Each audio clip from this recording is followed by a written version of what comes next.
long-awaited plus-size Halloween lookbook. I'm very excited about it. I think I came up with some pretty good costume ideas for y'all. But before we go ahead and dive into the video, guys, go ahead, let's get our housekeeping out the way, okay? Guys, don't forget to like and subscribe to the channel. Turn the notification bell on so when the kid posts, you guys can get the latest and greatest on what's going on inside the nation, okay? But yeah, so today's lookbook is actually going to be a plus-size inspired Halloween lookbook. Forgive me, nation. I was supposed to post this video last week. I was just waiting on a couple of more things to come in before I actually put everything together. So now everything is here, so I can actually get everything together for you and present it. Guys, of course, you guys know that I will link all a breakdown of my costume. I will link it down in the description box below. And so to go ahead and to dive right into it, the first look is actually going to be something very simple and basic. It's just a Bumblebee outfit. That's it. Like, I legit got the headband and the wings from Dollar Tree. These were like $1 each. The top I have in my closet I got from Boohoo, as well as with this skirt as well. I actually paired it with, both items did actually come from Boohoo. I will link it down in the description box below. But so that you guys can get a full 360 of my actual very simple Bumblebee inspired kind of look. So guys, this is the look from the front. Guys, this is the look from the side. It's just really a basic, yeah. This is the back of the look, guys. So you see the wings and the little headband. This is the side of the look, guys. And, sorry, I'm on another phone. And we're back to the front. So, okay, so I'm not gonna hold you. They didn't have the adult size in this. They only had the kitty size in this. So these are actually kitty size wings. Okay, y'all can judge me later. But, so yeah, so that's the first look. The first look is gonna actually be a Bumblebee look. And let's dive into our second look.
Guys, definitely give me your feedback. Tell me which ones was your favorite.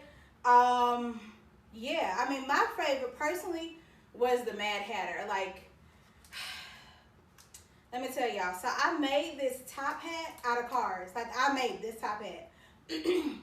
I am so proud of her. I am so proud of my little top hat. So I actually did make my top hat. Again, out of playing cards, it was real easy. But yeah, the Mad Hatter for me personally was my favorite. I've always been fascinated with the Mad Hatter and the Cheshire Cat. I've always been fascinated. Ever since I was little, I've been fascinated with them. So I love like my take and my rendition of the Mad Hatter. So yeah, I mean, that's it. So like I said, guys, we have reached the end of the haul. So, or the lookbook, rather. So guys, again, give me your feedback below. Tell me which looks was your favorite, which one's not so much. You know, which ones inspired you to take your own spin on doing stuff. And until next time, Sheen Nation. Bye, y'all.